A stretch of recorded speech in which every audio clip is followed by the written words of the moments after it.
Bonsoir chers téléspectateurs, une fois de plus bienvenue. Nous poursuivons notre échange avec le professeur Balima. Bonsoir professeur. Bonsoir. Et aujourd'hui nous allons débuter notre émission par votre nomination. Et en 1987, vous êtes nommé ministre de l'Information et de la Culture. Comment avez-vous vécu cette transition? Alors c'était plutôt difficile parce que, vous savez, dans le service de presse de la présidence, nous étions tous liés les uns aux autres avec, on va dire, les grands acteurs du pouvoir. Je parle des chefs historiques de la Révolution, comme Thomas Sankara, Blaise Compaoré, Henri Zongo, le commandant Lengani. On était tous dans un brassage quotidien. On voyait monter les contradictions au sein de notre système de pouvoir. Mais on n'avait nullement les moyens d'arrêter, si vous voulez, l'engrenage dans lequel on était en train d'aller. Personnellement, sur le plan personnel, dans mes analyses personnelles, je redoutais ce clash. Parce que de plus en plus, le fossé, en tout cas, se devenait de plus en plus grand entre certains acteurs et d'autres acteurs.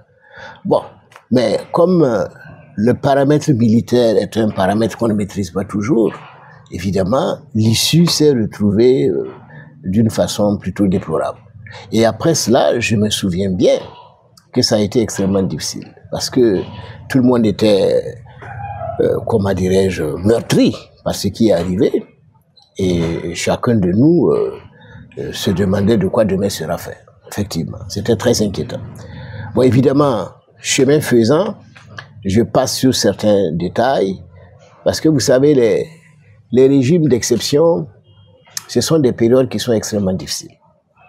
Périodes difficiles parce que c'est des contextes très très particuliers, des contextes très volatiles, où l'analyse est difficile à élaborer.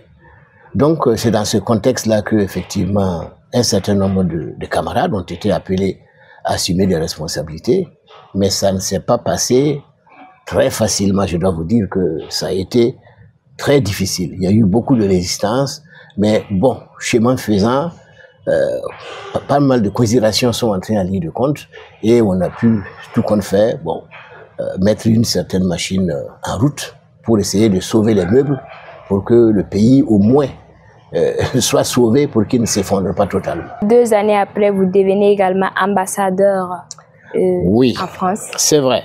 Et là aussi, c'était difficile parce que, arrivé à Paris, le contexte était extrêmement difficile.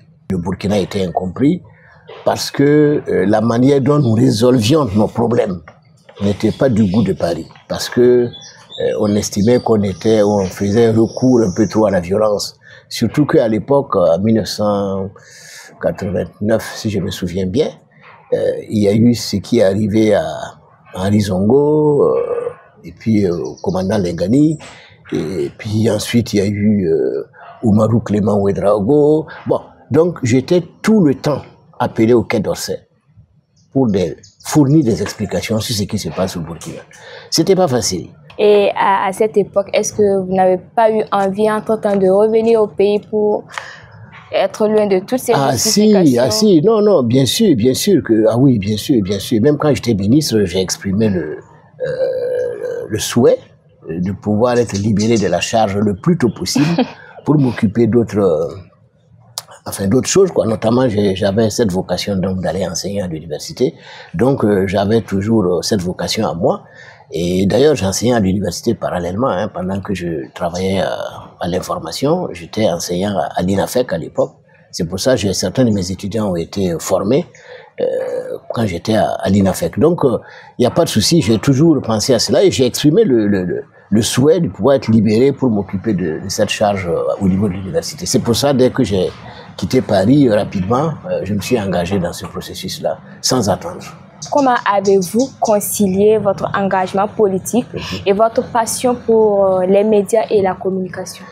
Ben, je pense que, à la limite, ça va de pair, hein, parce que vous savez, il ne faut pas avoir une conception doctrinaire de la politique. Pour moi, tout citoyen doit être un homme politique. en ce sens que tout citoyen doit s'occuper de la manière dont il peut contribuer à performer la société dans laquelle il évolue. Et de ce point de vue-là, si vous voulez passer par les médias pour performer la société, c'est possible. Si vous voulez passer par l'action politique, politicienne, organisationnelle, pour performer la société, c'est possible. Donc pour moi, un intellectuel doit être politique, c'est-à-dire qu'il doit avoir le sens du service public et le sens du bien-être collectif. Et lorsque je suis enseignant à l'université, je fais mes recherches, c'est pour voir comment les médias peuvent contribuer à l'épanouissement donc de la société. Comment, par exemple, la communication peut servir au développement humain.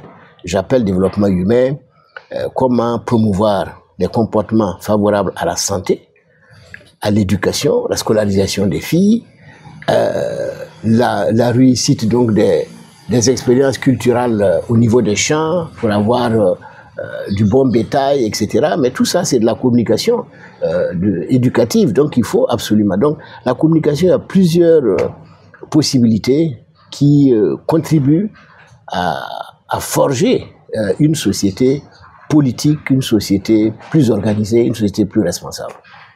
Vous avez tantôt parlé de votre engagement pour l'enseignement, Ouais. et vous avez contribué également à la transformation du département Arts et Communication. Et racontez-nous les enjeux de cette évolution également. Alors, quand je suis arrivé à l'université, effectivement, le département venait d'être créé qui s'appelait Arts et Communication. Mais lorsque j'ai regardé le contenu des enseignements, je me suis rendu compte qu'il y avait un problème de profil. Parce que ceux qui enseignaient, c'était des gens compétents, mais ils avaient des profils plutôt axés sur la théâtrologie, ce qui est bien, c'est pas mauvais, sur l'art de la scène, sur l'expression artistique, etc. Je trouvais que c'était bien, mais j'ai pensé aussi qu'on pouvait enrichir ce volet-là par des aspects plus informationnels et plus communicationnels. Donc je me suis évertué parce que rapidement, on m'a donné la charge du département, donc je me suis évertué à refaire donc les programmes pour créer plutôt un département de journalisme communication pour que ça soit plus ciblé et puis laisser tout ce volet-là artistique et tout cela à d'autres départements qui ont plus de compétences pour gérer cela. Et c'est comme ça qu'on a vraiment affiné les différentes filières avec les différentes options en rapport avec les métiers de l'information et de la communication. D'accord. Nous allons parler également de la création du Centre africain d'études et de recherche sur les médias. Quelles étaient vos ambitions en créant ce centre-là? L'ambition, en fait, était purement universitaire. Parce que, vous savez, quand vous n'avez pas un centre de recherche, vous ne pouvez pas avoir des enseignants de rang A, c'est-à-dire des enseignants qui vont évoluer et avoir un niveau magistral, c'est-à-dire qui permettent de former des doctorats. C'est-à-dire que si vous n'avez pas des enseignants qui ont atteint le grade, par exemple, de maître de conférence, vous ne pouvez pas former des docteurs. Et ce centre-là avait pour objectif non seulement de recycler des professionnels qui travaillent souvent sans avoir une formation professionnelle, qui ont été formés sur l'État. Donc j'avais ouvert une filière qui leur permettait d'avoir un diplôme professionnel en venant se former au niveau du CERAM. Mais en même temps, une filière de recherche pour permettre aux enseignants qui produisent donc des travaux de recherche de publier et de monter en grade pour devenir aujourd'hui des enseignants de rang A, c'est-à-dire de niveau magistral. Je suis content aujourd'hui parce que il y a un certain nombre d'enseignants qui ont aujourd'hui le grade de professeur, enfin, sont des enseignants de rang A, c'est-à-dire sont des maîtres de conférences. Ça veut dire qu'ils forment des docteurs en ce moment et ça me fait plaisir de voir que, voilà, maintenant il y a des docteurs qui sont formés à l'université de Ouagadougou en sciences de l'information et de la communication. Et au jour d'aujourd'hui, est-ce que vous êtes le seul professeur à dispenser ce cours-là? Non.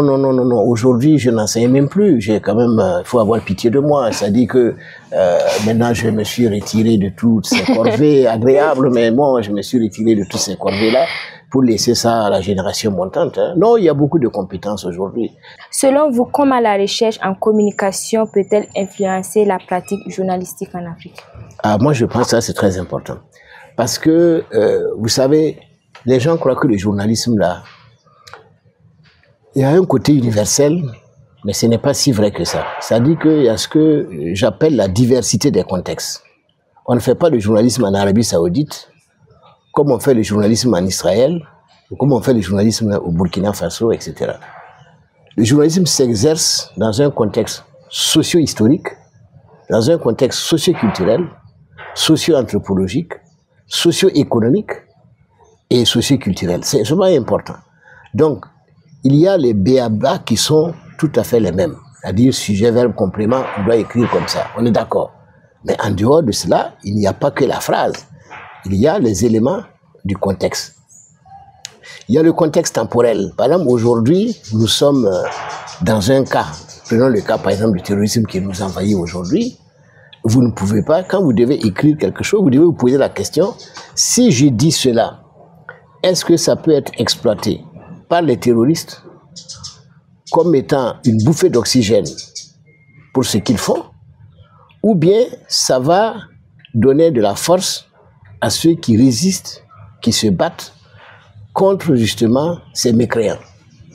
Mais si vous voyez que votre vérité ne va pas être utile à la victoire, vous ne pouvez pas professer cette vérité-là, parce que la vérité devient une vérité nuisible, une vérité inconvéniente, une vérité catastrophique pour l'ensemble de la société. Alors que le journaliste, il travaille pour la protection aussi de la société et pour le progrès social. Donc certains journalistes qui ont sans doute appris quelques rudiments pensent que ils doivent réciter les leçons que certains pays occidentaux ont eu à élaborer en disant voilà, c'est comme ça, il faut dire, c'est la liberté, donc il faut attaquer, il faut attaquer.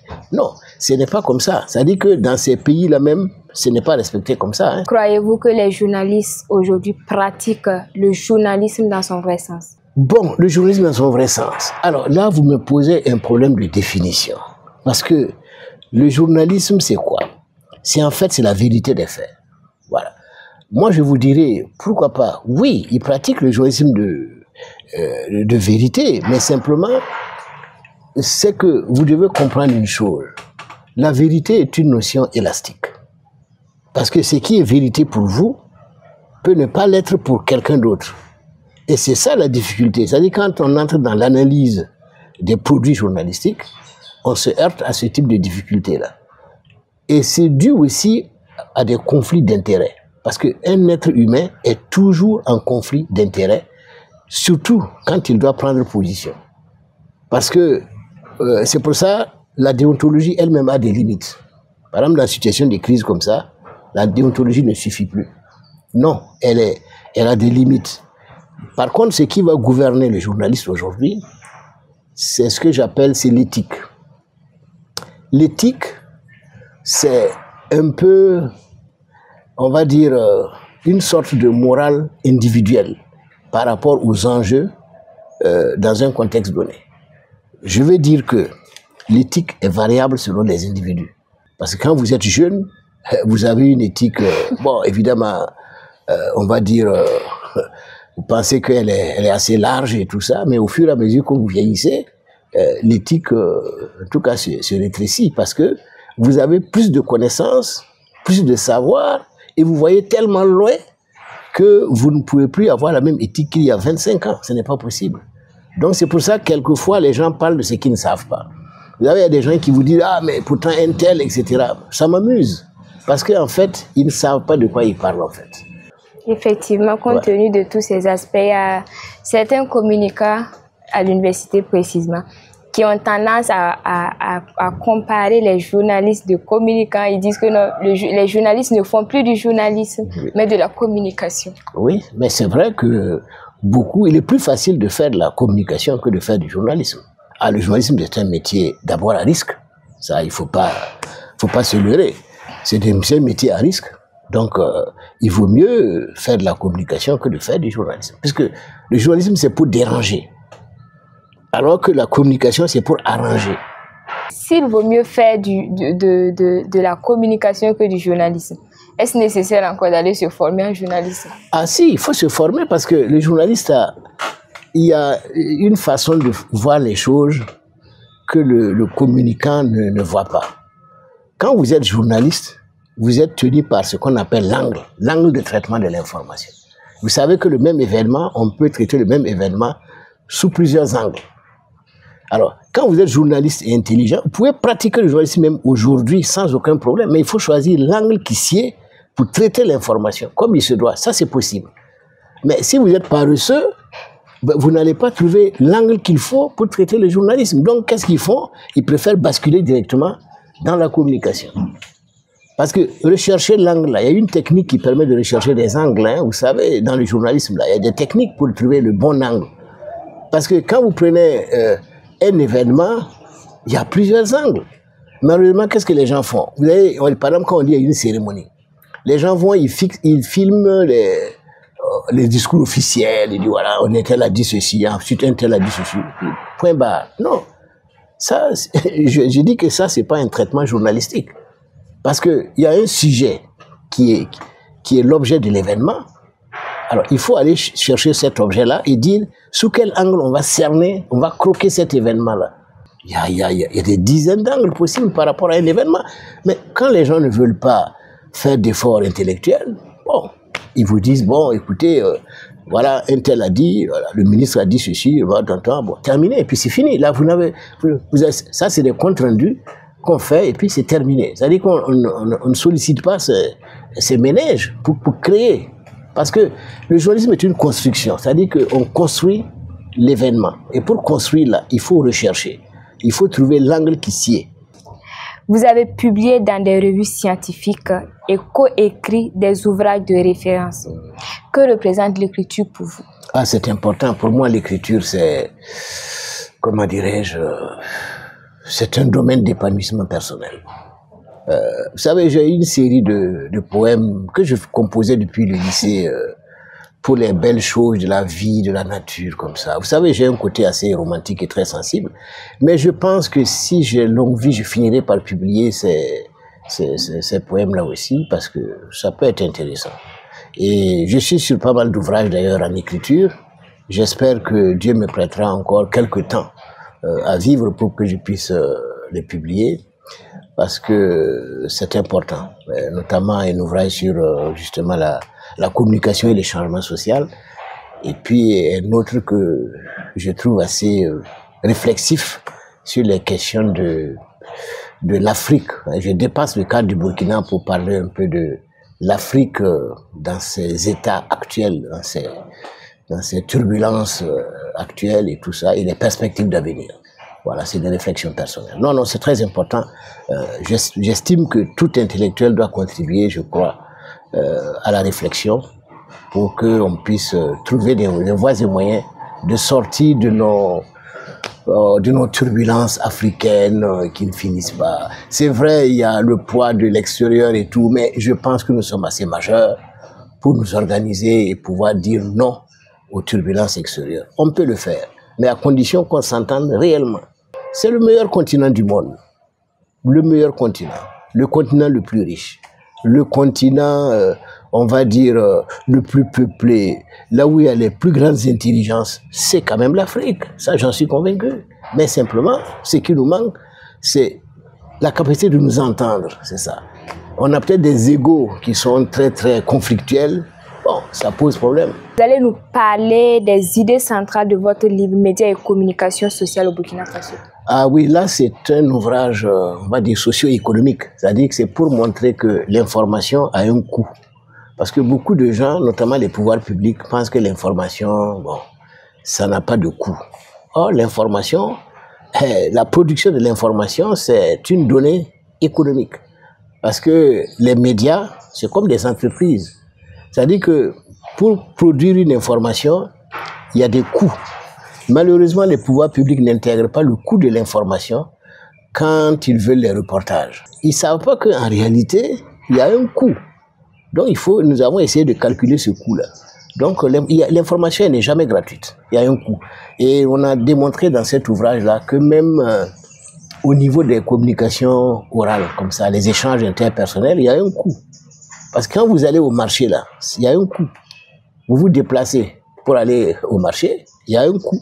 Donc, l'information, c'est une donnée qui coûte cher. Malheureusement, on gaspille l'information en termes de coût Et c'est ça qui fait que souvent, on se trouve dans beaucoup de problèmes. Voilà. Professeur, vous êtes également consultant international. Et sur quel sujet intervenez-vous le plus souvent? Bon, ça m'arrive d'être consultant international, ça m'arrive. Mais généralement, c'est sur les stratégies de communication en rapport avec, on va dire, les questions institutionnelles ou les questions de développement, dans le domaine de l'agriculture, par exemple, dans le domaine de l'environnement, voilà, tout ce qui contribue vraiment au développement humain, quoi. Je me suis intéressé à ces aspects-là. Puis les questions de santé aussi, pour les enfants et tout ça. On fait des stratégies comme ça à travers pas mal de pays, etc. Bon, puis aussi quelques études sociologiques sur les comportements, etc. Comment les gens peuvent adopter et changer de comportement. Bon, mais vous savez, les gens n'aiment pas beaucoup les études. Les gens aiment tout de suite la production on va dire des outils, quoi. Ce qu'ils aiment, c'est la publicité. Bon. Les gens confondent beaucoup de choses. Par exemple, la communication, là, les gens croient que quand tu occupes l'écran, tu fais de la communication. Bon, donc, pour moi, c'est pas ça la communication. La communication, elle doit être pensée. Elle doit être pensée, elle doit être bien conçue, elle doit être stratégique. Je vous dis une chose, c'est dangereux. C'est comme du feu. C'est-à-dire que quand vous approchez trop des médias, là, ça vous brûle. Et je vous donne ce conseil-là. Méfiez-vous des médias. Mais il ne faut pas trop non plus vous éloigner des médias, parce que vous allez avoir froid. Parce que on ne vous connaîtra pas, on ne saura pas qui vous êtes, on ne sait pas ce que vous faites, mais il faut rester au juste milieu. Au juste milieu. Voilà, si vous faites ça, il n'y a pas de problème. Et quel regard portez-vous sur l'évolution des médias au Burkina Faso aujourd'hui? Bon, sur le plan technologique, c'est formidable. Je pense qu'il n'y a rien à dire. Sur le plan de la qualité aussi, je dois reconnaître que le niveau intellectuel a beaucoup évolué. Beaucoup de gens sont des universitaires qui ont un très bon niveau. Ça, c'est tout à fait bien. Bon, peut-être ce qui reste à gérer, de mon point de vue, c'est les questions organisationnelles, quoi, au niveau de la profession, pour édicter des règles claires et puis des carrières claires, voilà, pour chacun des acteurs. Parce que sinon, comme ça, c'est un peu en désordre. Et ça, ce n'est pas bien. On doit pouvoir faire carrière normalement dans les médias, comme on fait carrière dans n'importe quel corps de métier. Et malheureusement, à l'heure actuelle, c'est difficile pour quelqu'un de faire carrière tranquillement pendant 10, 15, 20 ans, tranquillement, c'est difficile. Pourquoi? Tout simplement parce que le secteur n'est pas très organisé. Si vous prenez par exemple le secteur privé, les gens y vont, ils restent quelques années, ils disparaissent, ils changent de coin, etc. Bon, c'est quelques personnes qui sont restées stables, mais la plupart, c'est l'instabilité qui les caractérise. D'accord, professeur, nous allons terminer avec cette dernière question. Et quel serait votre plus grand souhait pour l'avenir de la communication en Afrique? Écoutez, je souhaite qu'il y ait plus de rigueur dans la pratique des métiers, aussi bien de l'information que de la communication. Mais je dois vous dire une chose, je suis inquiet. Pourquoi? Parce que avec les réseaux sociaux, avec l'intelligence artificielle, il y a des choses qui se passent. J'ai vraiment peur pour les sociétés africaines de demain. Parce que l'Africain est tellement ingénieux qu'il a le sens de l'exagération. Aujourd'hui, on est dans un contexte où, vous savez, avec la nouvelle société, tous les États du monde sont des États qui mentent. Et tous les acteurs, la société civile, sont devenus des acteurs mensongers. Des acteurs plutôt menteurs et qui tiennent des propos mensongers. Et il y a aussi que la géopolitique est fondée aujourd'hui sur le mensonge. Bon, donc ça fait qu'aujourd'hui, c'est inquiétant. On ne sait pas dans quel monde nous allons. Parce que la vérité, on ne peut plus la cerner. Le mensonge et la vérité cohabitent et parfois se renforcent mutuellement. Vous voyez, on peut inventer quelque chose qui va ressembler à une vérité et on donne à consommer au public. Alors il faut que les Africains fassent attention parce que nous allons désagréger la société, nous allons déstabiliser nos institutions, nous allons pourrir en tout cas nos citoyens et nous allons vraiment galvauder tout ce qui est référence dans notre société. Alors, comment arrêter ce flot, vraiment ce torrent de mensonges vérité ou de vérité mensonge? Bon, je ne sais pas qu'est-ce qu'il faut faire. Moi, ça m'inquiète et je dois dire que je souhaite bonne chance à cette nouvelle société, mais il faudrait qu'elle se donne en tout cas des digues. Sinon, la société pourrait facilement s'effondrer en termes de valeurs et en termes de références, en termes de normes, et ça va être le chaos généralisé, hein. Ça c'est clair. Professeur, c'est la fin de notre émission. Merci beaucoup, merci beaucoup, et que vraiment l'émission porte ses fruits. Amen. Et que des enseignements puissent être tirés à partir donc de la consommation de vos programmes. Amen. En tout cas, bon vent à Fadima TV. Et puis, comme on dit au Burkina, que Dieu vous bénisse. Amen. Merci beaucoup. Merci. Madame, Messieurs, c'est la fin de notre émission. Merci à vous de l'avoir suivi et à très bientôt sur Fadima Web TV.